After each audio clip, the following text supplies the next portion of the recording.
Just wow. This is great. It's great to see so many people here this evening. Great to see so many friends and familiar faces. It's just a wonderful night. It's going to be remarkable. And we're glad that you could all be here. We know that there have been some issues with folks trying to make it in from the suburbs this evening, because we know there was a little bit of an accident on the Beltway this evening. My name is Mark Stultz, and I'm a DC-based member of the government relations team for the Faraday Grid. And we are a company that is on the move, and we're glad that you could all be here to help us celebrate our launch in the United States.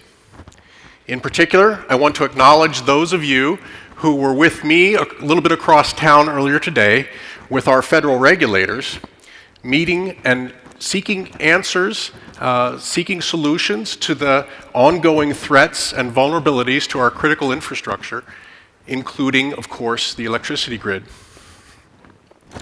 Those threats can come in many forms, and many of them are not new.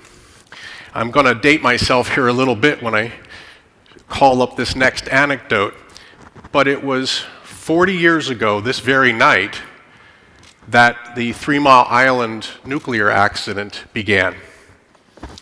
I was a college student back then, home from school on spring break, watching television with my single mom and 2 younger sisters.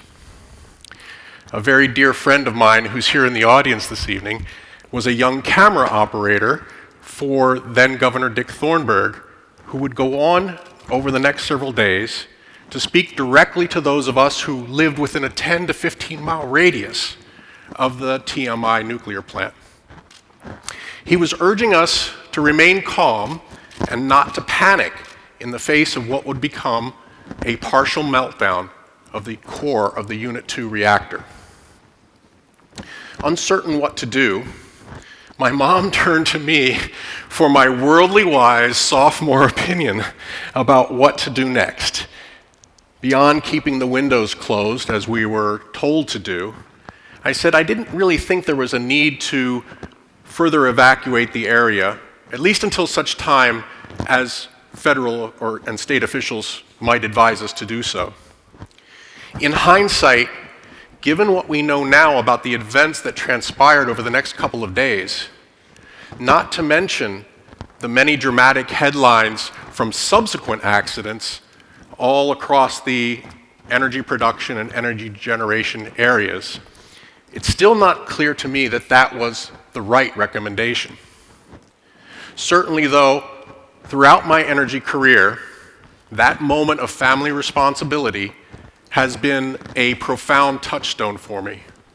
First, as a young journalist myself, who coincidentally went on to cover the cleanup and then the eventual restart of the Unit 1 reactor at TMI, and then later as an advocate for a variety of energy solutions, including nuclear, all seeking to ensure that the power remains there when we flip the switch and turn on our TVs and computers.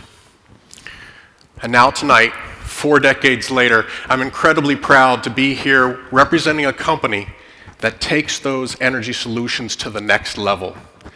This is a company that has developed a technology and the related services to retrofit our electricity grid for an evolving future, one that's less dependent on central baseload electric generation like the TMI plant, but conversely, more reliant on decentralized variable resources like wind, rooftop solar, and batteries. What I've learned since I've been here is that this is a company that is driven to enable prosperity. Enabling that prosperity by ensuring that the foundation of that prosperity, energy, can be delivered more efficiently, more reliably, more securely, more cleanly, and as you'll hear and see and witness for yourself in just a moment, more affordably. Here at the Faraday Grid, our founders are our hearts and souls. And tonight, you'll get to hear from 2 of them. Our visionary CEO, Andrew Scobie, and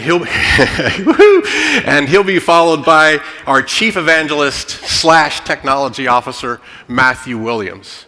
So with that, please join me in welcoming to the stage Andrew Scobie.